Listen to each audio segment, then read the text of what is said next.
اعوذ باللہ من الشیطان الرجیم بسم اللہ الرحمن الرحیم الحمد للہ رب العالمین قال اللہ سبحانہ وتعالی فی محکم کتابہ والقرآن المجید اعوذ باللہ من الشیطان الرجیم یا ایہا الذین آمنوا کتب علیکم الصیام کما کتب علی الذین من قبلکم لعلکم تتقون۔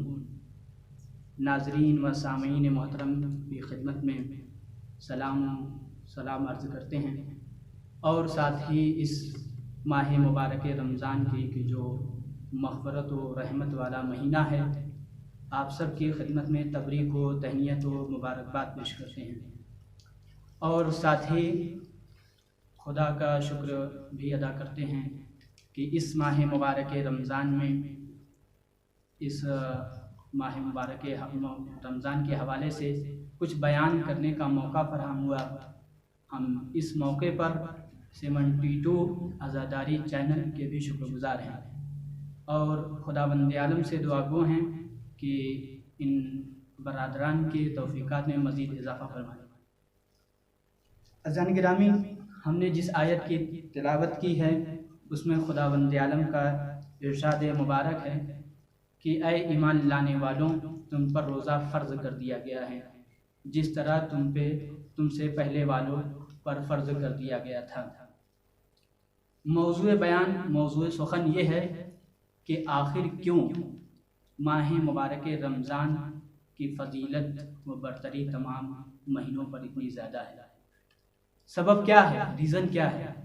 وجہ کیا ہے کہ رمضان اتنی فضیلت رکھتا ہے کہ جو تمام مہینوں سے افضل ہے؟ تو کچھ چیزیں ہیں کہ جس کو اللہ نے ان مہینے میں، اس ماہ میں رکھا ہے کہ جس کے وجہ سے یہ مہینہ تمام مہینوں سے افضل قرار پایا ہے۔ اس میں سب سے بڑی بات اگر ہم دیکھیں، اور سب سے جو بڑی فضیلت ہے، قرآن مجید ایسی کتاب کی جو پیغمبر کا سب سے بڑا معجزہ کہا جاتا ہے، اس ماہ مبارک رمضان میں نازل ہوا۔ سورہ بقرہ کی آیت نمبر 185 میں اگر ہم کا ملاحظہ کریں تو خداوند عالم ارشاد فرماتا ہے شہر رمضان الذی انزل فیہ القرآن ھدی للناس وبینات من الھدی والفرقان الی آخرہ۔ ارشاد پروردگار ہے کہ اس ماہ مبارک رمضان میں عظیم کتاب کو میں نے نازل کیا ہے۔ یہی کتاب کا نازل کرنا اس مہینے کی فضیلت و برتری کو اور بڑھاتا ہے، اور مزید یہ کتاب کی صفت بھی خداوند عالم بتا رہا ہے کہ یہ کتاب لوگوں کے لیے لوگوں کی ہدایت کرتی ہے، اور یہ واضح دلیل ہے، اور یہ حق و باطل کے درمیان فرق کرنے والی کتاب ہے۔ جب اتنی صفت کی حامل کتاب اس مہینے میں، اگر جو کسی مہینے میں خداوند عالم نازل کرے تو یقیناً وہ مہینہ سب سے افضل ہوگا۔ اور دوسری جگہ ہم جائیں تو خداوند عالم مزید اور فرما رہا ہے کہ اس مہینے کی فضیلت کیوں زیادہ ہے، کیوں اتنی زیادہ فضیلت ماہ مبارک رمضان کی ہے، تو پتہ چلتا ہے خداوند عالم ارشاد فرماتا ہے کہ اس مہینے میں قرآن نازل کیا ہے۔ ایک جگہ اللہ نے یہ بتایا کہ اس مہینے میں نازل کیا ہے، یہ وہ مہینہ ہے جس میں قرآن نازل ہوا ہے۔ دوسری جگہ ارشاد فرماتا ہے اِنَّا أَنزَلْنَاهُ فِي لَيْلَةٍ الْمُبَارَكَةٍ۔ پھر اس رات کو بھی بتا رہا خداوند عالم کہ جس رات میں اس کتاب کو نازل کیا ہے، اور مزید نازل کرنے کے ساتھ ساتھ یہ بھی بتا رہا ہے کہ جس رات میں یہ کتاب نازل کی جا رہی ہے وہ رات مبارک رات ہے، وہ رات مبارک رات ہے۔ اور اس مبارک رات کو اور معین بھی کر دیا، کہا کہ اِنَّا أَنزَلْنَاهُ فِي لَيْلَةِ الْقَدْرِ، جسے ہم ماہ مبارک، جسے ہم شب قدر، جس رات کو ہم مبارک قرار دے رہے ہیں، جس رات کو ہم اتنی اہمیت دے رہے ہیں، وہ رات شب قدر ہے۔ تو یہ شب قدر کہ جو 1000 مہینوں سے افضل ہے، یہ شب قدر اس کو اس مہینے میں قرار دیا ہے، اور اس مہینے میں قرار دینا اس کی فضیلت و برتری کو آگے بڑھاتا ہے۔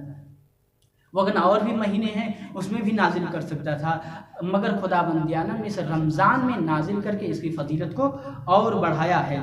اور اگر دوسری طرف ہم ملاحظہ کریں تو اللہ نے اس مہینے میں، اللہ بتا رہا ہے کہ اس مہینے کی فضیلت تمام مہینوں سے افضل ہے۔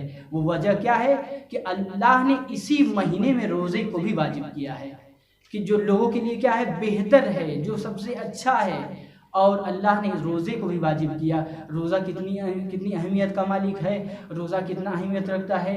اصول فروع دین میں اللہ نے اس کو دوسرے نمبر پہ رکھا ہے کہ روزہ تمام مسلمین پر واجب ہے۔ یہ نہیں کہ بس اس زمانے میں یا پیغمبر کے بعد روزہ واجب ہے، نہیں، اس سے پہلے بھی روزہ واجب تھا لوگوں پر، وہ بھی روزہ رکھا کرتے تھے۔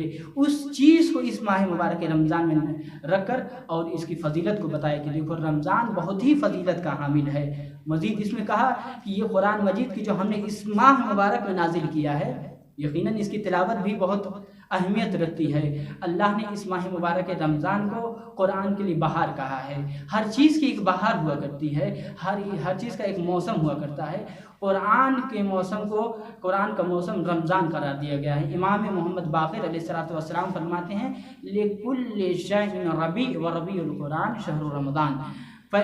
امام فرما رہے ہیں کہ قرآن ہر چیز کے لیے ایک موسم ہوا کرتا ہے، ایک بہار ہوا کرتی ہے، اور قرآن کی بہار رمضان۔ کہا گیا ہے کہ قرآن مجید رمضان کی جان و روح ہے، اسی جان و روح کے وجہ سے اور قرآن کے نزول کے سبب سے رمضان اتنا فضیلت کا حامل ٹھہرا۔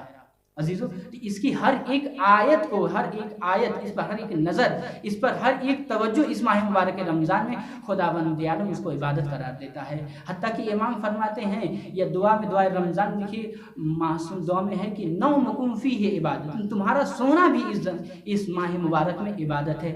ہر چیز کو اللہ نے، جو روزے دار ہیں اس کے چلنے پھرنے کو، اس کے سونے کے، اس کے سانس لینے کو اللہ نے اس مہینے میں عبادت قرار دیا ہے۔ یہی سب چیزیں ہیں کہ جو رمضان کی فضیلت کو آگے بڑھاتی ہیں۔ مزید ارشاد ہوتا ہے، پیغمبر اسلام فرماتے ہیں کہ من قرأ فی شہر رمضان آیتاً من کتاب اللہ عز وجل، فرماتے کان کمن ختم القرآن۔ پیغمبر فرما رہے ہیں کہ جو شخص ایک آیت کی اس ماہ مبارک رمضان میں تلاوت کرتا ہے وہ ایسا ہے کہ جیسے دیگر مہینے میں، دوسرے مہینوں میں پورا قرآن ختم کیا ہو۔ اور مزید دوسرا جملہ بھی آتا ہے کہ اس کا ثواب ویسا ہے، ایک آیت کا ثواب کا رمضان میں جو تلاوت کرے اس کا ثواب ویسا ہے کہ جیسے دوسرے مہینوں میں پورے قرآن کو ختم کیا ہو۔